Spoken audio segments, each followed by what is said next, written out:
So if you're wanting to install a smart doorbell, smart video doorbell in place of your old regular doorbell, I'm going to walk you through the steps for this and show you the wiring, because that's obviously one of the things you're most concerned about. I'm going to give you a couple other things to think about before you get started. I've got an old video doorbell here that was in my basement, and I'm going to use it as an example, but we're going to look at what's involved and see if you can do this yourself, because if you have to pay an electrician to do this, well, you're going to pay more than you paid for that video doorbell. So this should go without saying, but if you're not comfortable doing anything with electricity yourself, then don't attempt something you don't really understand or don't know what's going to happen. Electricity can be very dangerous, even with a doorbell. I'm not going to downplay the seriousness of it. I'm not an electrician. I'm not giving electrical advice here, but these video doorbells are intended to be a DIY installation, and they give very clear instructions. Follow the directions you get. Take cautions too with your electricity. Make sure it's off. Even use something to test it if you have something. So I read a lot about people installing a video doorbell and then realizing that they don't have enough power for it. So if you have an older home, it's possible that those little wires that operate your doorbell are not going to provide enough current to really make a video doorbell operate correctly. If you have a multimeter tester, and you may not, but if you have one, then you can use that to take a look at your wiring, as I did here. So somewhere in your house, there is a little transformer that converts regular electricity to what's going to be used by a doorbell. And so it basically takes a lot of electricity and changes it to a little bit of electricity.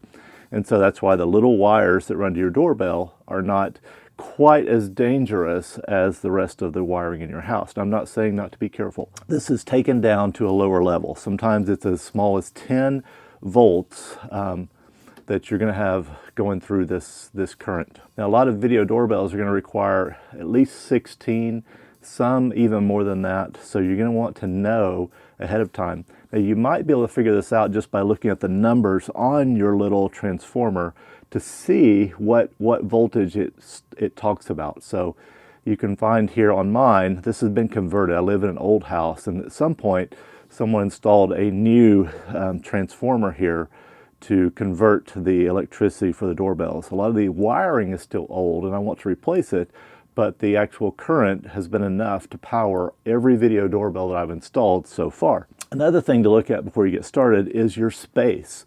Is there enough space to put a doorbell where you want to put it?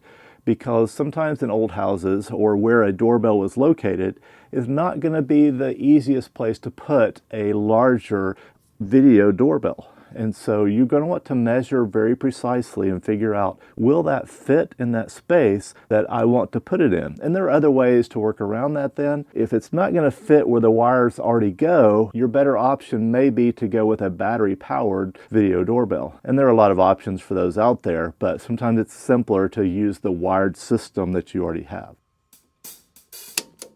So once you're sure that your doorbell is going to fit and that you think you have enough voltage, you can remove the existing doorbell. And then what you're going to find with the doorbell is you're going to need a screwdriver to remove these, or loosen them enough. These contact screws here where the wires are wrapped around, they're usually not very big. So again, I've actually lost a couple of these when I'm changing out doorbells. So be careful with them, because you don't want to lose them, especially on the new doorbell you're putting in.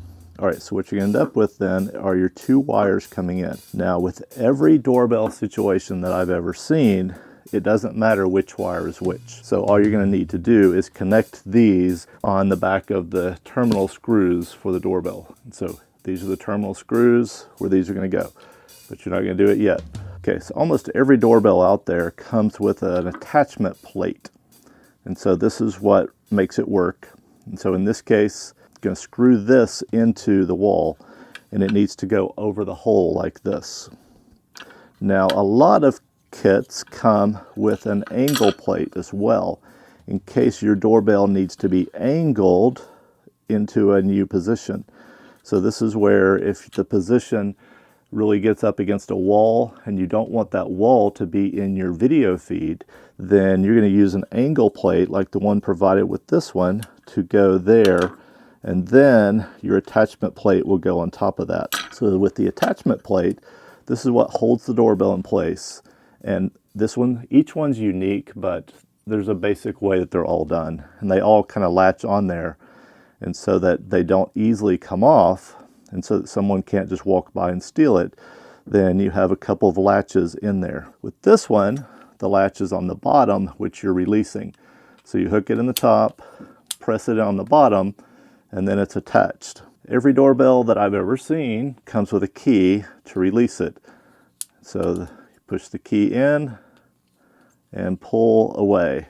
So when it's time to do something with it, let's say you need to use the reset key here, or you need to scan the code for it or something, then you would have to pull it off to do that and mess with those things. So depending on what kind of screwdriver you're using, you may need to pre-drill your holes to put this on and what kind of surface it's on. If it's on brick, then you're going to figure out some way to drill into the brick.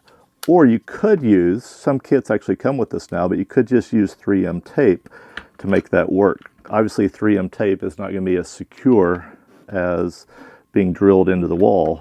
I know that some doorbell manufacturers will actually replace your doorbell if it's stolen. So if you have a police report filed and you send that to them, they will send you a new doorbell. I have personally never heard of that happening in our area, but I'm sure it does happen. So attaching to the new doorbell, this is where you're just connecting, and like I said earlier, it doesn't matter which color goes on which side.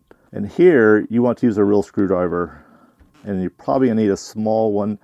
So this one, small as in the head size. So you want these wires to bend around with a hook, and then you want them going clockwise so that when you tighten your screws down, it pulls them in instead of pushing them out. So here you have them connected. So with the wires connected, then we are ready to physically push the doorbell into place. Now, these wires are being a little bit stiff, and so if they're wanting to push the doorbell out, take a finger and gently push those wires down into the area there before you attach it so that they will be out of the way. So once your doorbell's connected and installed there physically, you can go back and turn the power on the breaker where you had it off. So I hope that was helpful so you can get a video of things that are happening and not just hear the doorbell and wonder, who in the world is at my door? If you've gotten your doorbell up and it's not working, then the first place to troubleshoot, so you want to check that your video doorbell is getting electricity. That's the first thing to check. Secondly, if it's a Wi-Fi connected doorbell, as almost all are, then you need to make sure it's getting a Wi-Fi signal where it's located. So sometimes you're putting something outside that's far away from your router and it's just not getting enough connection to connect. So that's the second thing to check if it's not working. Sometimes there's a reset button on the doorbell that needs to be pressed to get it to go into setup mode, or sometimes holding down a button like the button you press the doorbell will be part of the setup. So usually the app will walk you through that. Again, I'm showing you a Eufy doorbell, but they all have something similar in terms of how they install and set up. So just a couple points there. I'm not going to go through the digital installation part because that's going to be different for every doorbell. Just a little bit of troubleshooting there. Once you've installed your powered doorbell, then you shouldn't have to worry about anything else. It should be good to go and be giving you everything you need to see who's at your door. So I hope this was helpful. Thanks for watching.